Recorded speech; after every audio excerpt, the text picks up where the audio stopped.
So having set the tone, so cyber forensics, various names it can be called with its minor differences in how you interpret each and every term. But there are challenges as well, like duplicating evidence for processing without tampering. See, when it comes to forensics, it is a little more than your information security or what you trace after the event is over, because you have to be very conscious about the legal aspects. Because a deterrent, I mean, when you know if you are punished, if you are caught, you are going to be sort of put into jail, or you are going to be punished otherwise, that itself is a very strong deterrent. And in the cyber world, unless you have those tools, unless you understand law and you understand technology as well, these two are, a good proportion of these two are required to manage your information forensics part of it. And something like ensuring that timelines are not spoofed, because timestamp are all very important, and it has to be synchronized. Time has to be synchronized across the various devices across the organization. And okay, what has been having a good cyber forensics framework first? Basically trying to establish that when something happens, automatically people are intimated. When an incident happens, people are intimated, and the thing starts, rather than scurrying around like headless chicken. The increasing the speed of the investigation is one. The rapid recovery from the incident, obtaining precise results, carrying out root cause analysis. See, nowadays, right from morning has been, we have been hearing that it's going to be a law enforcement agency plus, the private organizations participation, private institutions participation in cyber forensics. Unless you provide that information within your organization, how can an external agency will be able to come and do that sort of a forensics footprint inside your organization? And many a times you require forensics to take care of your own internal frauds. That because of technology, it has, the convenience has come along with the frauds also.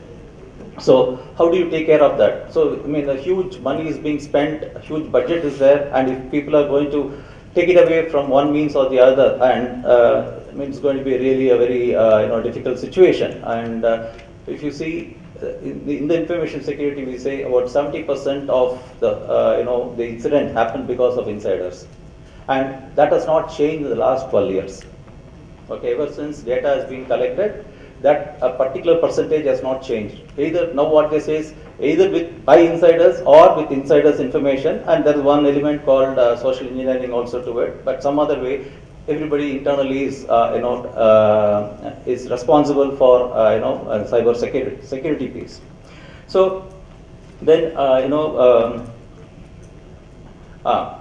so how why the organization should include this? Looking through mountains of data from specific systems. Now, data is being just thrown like anything, and then tracking down the source of the incident.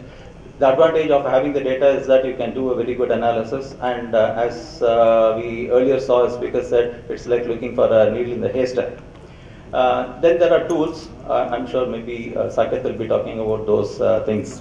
Identifying the culprit behind a particular incident for legal procedure. Unless you bring those people to book, there's absolutely no way that you can prevent those things or deter these things from happening elsewhere. Because if they know that they can get away with it, organization is not up to speed on forensics, is going to be a cakewalk for people who want to perpetrate the fraud. So like Locard's principle, it was stated way back, he lived between 1877 and 1966.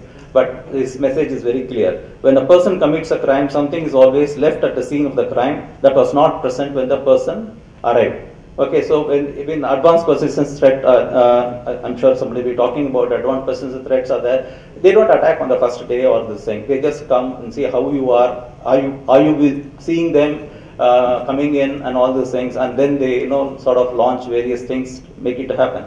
So unless you trace those things and ensure that you can send a strong message. If you are vulnerable, fine. That's maybe the starting point for the attack. But I think a proper defense, and also some sort of countermeasures you take. You just say, boss, I know you're looking at it. That requires a lot of forensics to come in.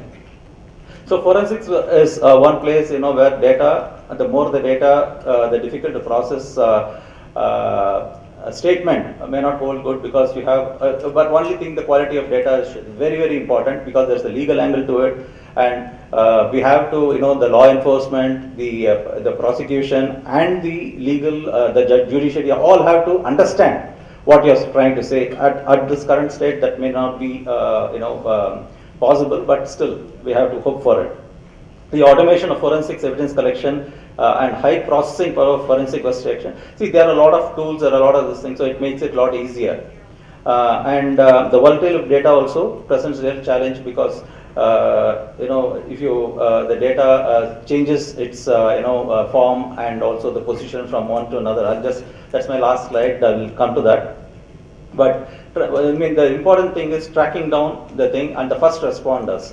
First responders are absolutely the first people who come to the scene of the crime. In this case, you have to imagine the scene of the crime because it may not be the desktop that you're looking at right now because it could be thousands of kilometers away. And the industrial espionage. Lot and lot. We have becoming a slowly intelligent society. Our manufacturing process as well as our IT are all based on intelligence, IP. So unless you protect that, unless you know that who is coming in and trying to take your data and your IP out, people will just take you for a ride. So if you are developing some IP, ensure that you have these capabilities, which can be both, you can develop it in-house or, I'm not saying my organization alone, there are a lot of other organizations like SACETS also. So, employ or may retain them over a period of time to see that you can ward off this threat or, take care of this threat.